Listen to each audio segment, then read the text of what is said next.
ধন্যবাদ।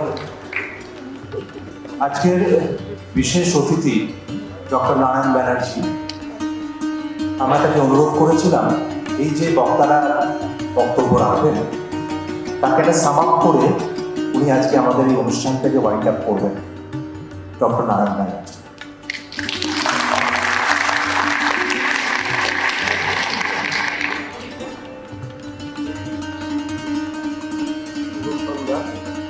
আজকের এই অনুষ্ঠানে আসতে পেরেছি, খুব ভালো লাগে।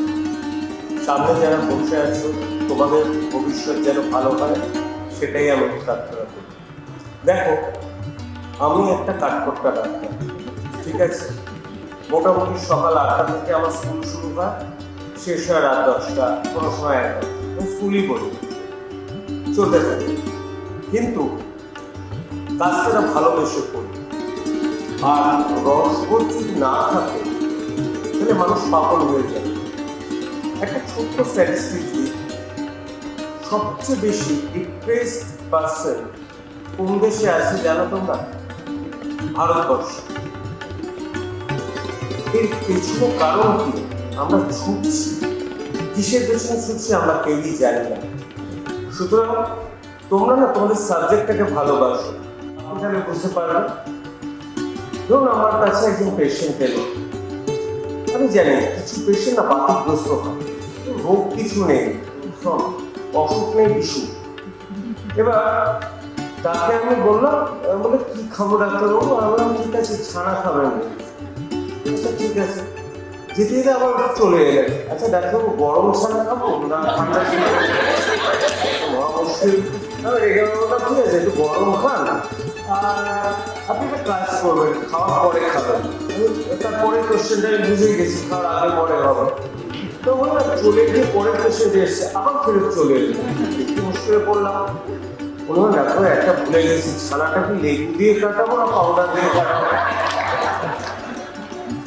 এরকম না, প্রত্যেক পেশেন্টকে আপনি যদি অ্যাসেস করেন তাহলে বুঝতে পারবেন যে তার মধ্যে একটা রসবোধ আছে এবং সেটাকে আপনি এনজয় করবেন। সেরকম তোমরা যখন কাজ করবে তুমি কাজটা এনজয় করে করো। আর একটা মজার গল্প বলি। ধরো তোমরা অনেকে হয়তো বায়োলজির ছাত্র, প্যানক্রিয়াটাইটিস গন্ডগোলের ব্যাপার। আমাকে এসে জিজ্ঞেস করছে ডাক্তার কি হয়েছে? আমি অ্যাকিউট প্যানক্রিয়াটাইটিস।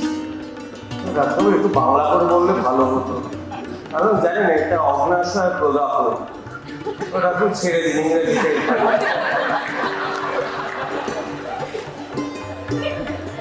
আর একটা মহা ঝামেলা হচ্ছে ডায়াবেটিক পেশেন্টদের নিয়ে। আমি না এইগুলো নিয়ে খুব গল্প করতে ভালোই বাসি। ধরুন কেউ ডায়াবেটিক পেশেন্টরা এসে বলে যে ডাক্তারবাবু আমার কিন্তু সুগার কিছুতেই বাড়বে না, কারণ আমি চিনি খাই না, আমি শুধু গুড় খাই। কিন্তু আমরা আপনি করে কিন্তু ডায়াবেটিস বাড়াই।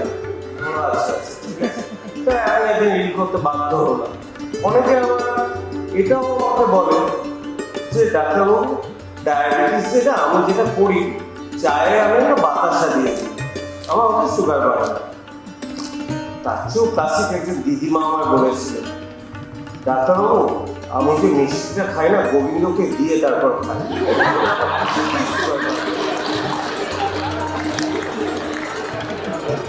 এর থেকে আপনারা একটাই বুঝবেন, যদি গাছকে ভালোবাসতে চান না, এই কাঠখোট্টা ডাক্তারের মধ্যে আপনি রসবোধ খুঁজে পাবেন। ভালো থাকুন তোমরা আরো।